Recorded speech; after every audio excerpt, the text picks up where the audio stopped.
Hello, folks. I'm Alan from Andy's Technology. Today I'm, yeah, thank you. Today I'm happy to share with you the current status of Perf in RISC-V Linux.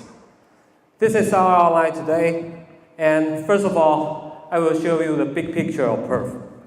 Of course, not all the Perf. We all know that Perf is a very powerful tool with very rich function set.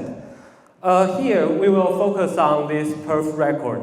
This is a subcommand which allows users to sample target questions. After we have the basic ideas about how Perf record works, we can then move on to the main character today.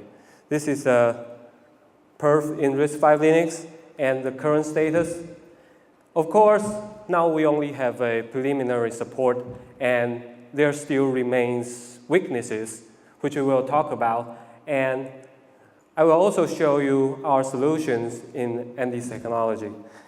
And of course, finally, some future work.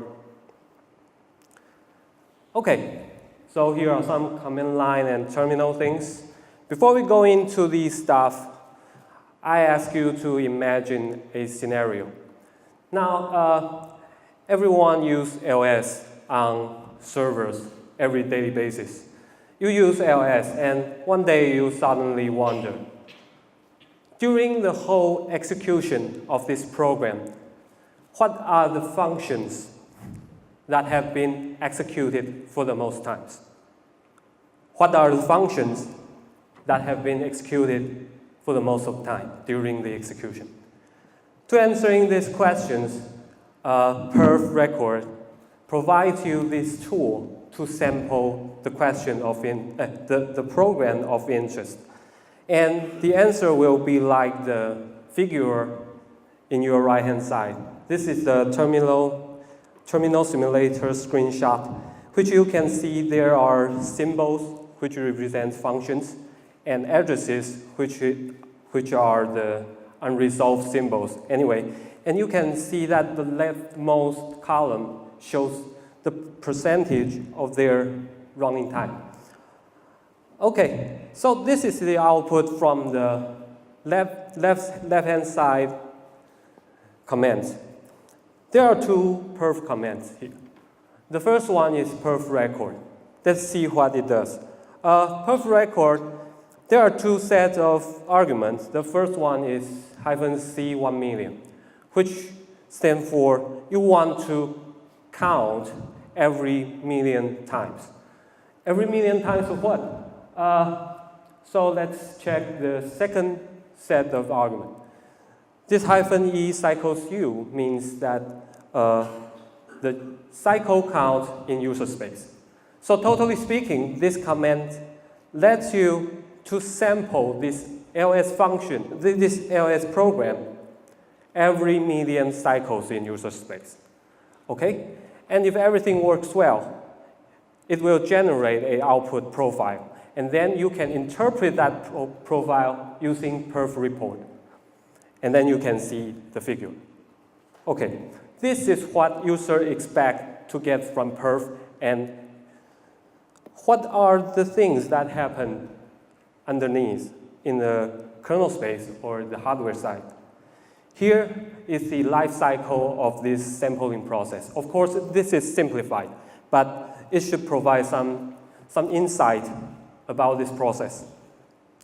Okay, first of all, the initialization stage, you set a value to this PNC, in which this is a pseudo register, which stands for a performance monitoring counter. This PNC is set to its maximum value minus 1,000,000. We will go into detail later why this value is set that way. And then it goes into the main loop, which keeps executing until the program dies. Basically, it does a very simple thing. It just increases the PNC register by 1 each cycles in user space. And then since we have set the PNC value to maximum its maximum minus 1 million. So we can expect that after 1 million cycles in user space, this PNC will be overflowed. And here is the trick of perf. The trick is the counter overflow triggers an interrupt. This interrupt turns the program flow into this interrupt handler. This handler do basically 4 things.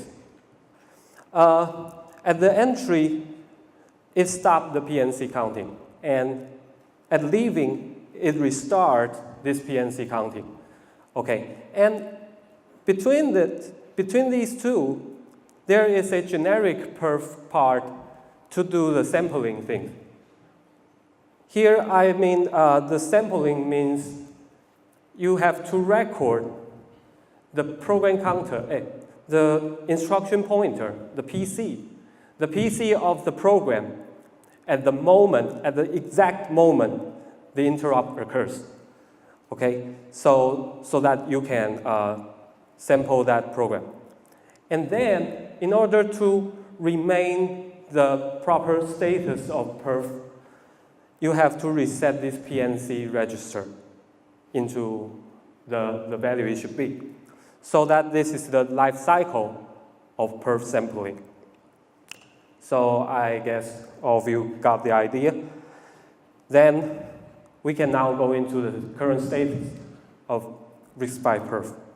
Basically, I just mentioned we have a preliminary support of perf, and this is called base PNU here. Don't be messed up with another PMU, power management. Here, PNU stands for Performance Monitoring Unit, and this has been upstream since last April. This should be able to run on all kinds of RISC-V platforms that runs Linux. And the reason that way is because this preliminary support only common counters. Here I have to explain what common counters mean. Basically, in RISC-V spec, there are 2 kinds of counters. One kind is here, special counter, which is shared by all kinds of RISC-V machine. They do fixed things. They have fixed usages, like the cycle and INSTRET, they can only count cycles and retire instruction, respectively. And the other kind of counters are general counters. They are general counters, and they are vendor specific. So since this is just the base PNU, so we did not support vendor specific things. And in this base PNU, there is just counting support. And let me explain to you what counting means. Count means that if you are interested in how many cycles are there in one program, you can just use this perf state command to see how many cycles it has been caused, or how many page faults are there, or how many context switches are there during the life cycle of a program. But sampling is not possible due to the following reasons. Here I list 4 items. They are the missing pieces in this puzzle, and I will show you in the graphic. Okay, so the first one is that there is no writable counters in S mode.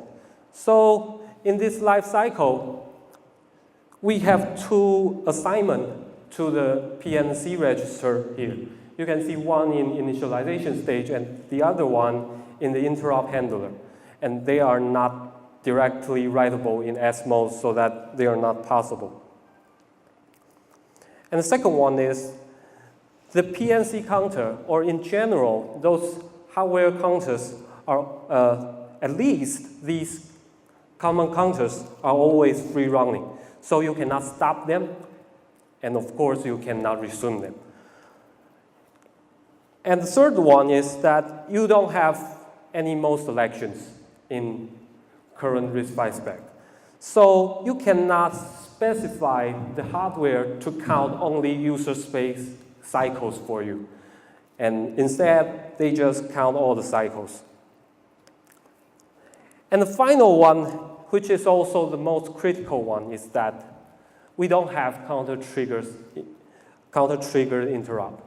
So actually, in a summary, there is just not possible for perf sampling to work in RISC-V without changing your underlying implementation of hardware. But changing the underlying hardware means that you have to do something with this spec.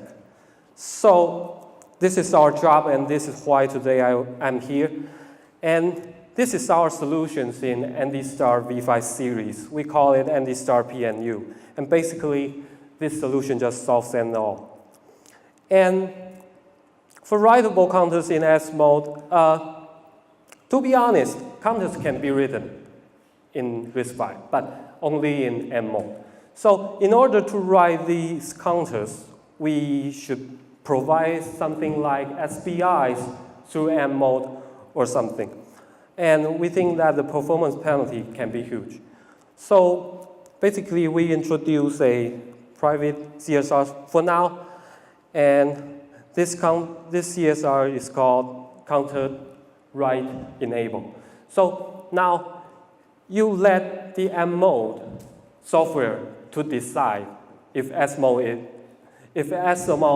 has the privilege to write these counters. And the second one is that we can pause or resuming these counters. Also by proposing this M counter inhibited CSR. And this has actually already accepted in the privilege spec since last November, which is proposed by our top architect, Chuanhua Zhang, who has presented yesterday. And the third one, mode selection, we also introduce a new set of CSRs. They are counter mask. Here you can see the flag here, U, K, and N, which represent for user mode, and kernel space, which is a legacy terminology in perf, and M mode. And these CSRs are bitmaps. They correspond to hardware counters. So now with these CSRs, we can do mode-aware counting or sampling. And finally, by leveraging the fast interrupt test group technology presented yesterday, we now have a local interrupt, which generated by counter overflow. And also, we have to introduce some interrupt-related control CSRs. And with all these newly added CSRs or mechanisms, we can now just let this perf sampling work fine on 64-bit single-core targets. And about the future work, of course, I'm here to share with you all these solutions. This means that I'm not just showing off. This is not our secret weapon. We would like to open this, but to open these things, we have to first try to standardize it. And so we are eagerly preparing for this performance monitoring task group. And please stay tuned, and if you are interested in this, please join us. And still, there are some work. For example, we need more tests on this implementation. Actually, we think that this is quite stable now, but still we need some tests for all kinds of configurations, such as SMPs and 32-bit and something like that. And we also noticed that distributions like Fedora has their own perf build. And we are trying to see if there are compatibility problems between our implementation and these distribution builds. And of course, perf has a very rich set of functionalities. So we will have to support more libraries and more kernel features such as eBPF. Okay, and finally, I've done this here. is actually I want to thank my colleague who actually implement most of the function, but he's not here. He's Nick Hu, is also a software engineer in our Linux team. Okay, I think that's my presentation. Thank you.